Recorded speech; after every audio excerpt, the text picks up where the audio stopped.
Премиерот Ковачевски и министри од владата на увид на автопатот Кичево-Охрид. Според нив завршени се 72% од градежните активности. По европски терг се опремува и усовршува училиштето Свети Наум Охридски со финансиска поддршка на локалната власт добиена нова најсовремена опрема. Се засадува нов дрворед на булеварот Македонски просветители. Согласно проектната документација ќе бидат засадени вкупно 96 стебла од видот малус.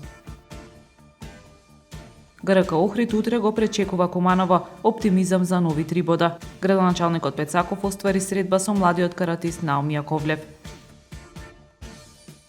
Времето утре променливо облачно и температура од 8 до 18 степени. Следевте една минута вести на Охрид Ньюс.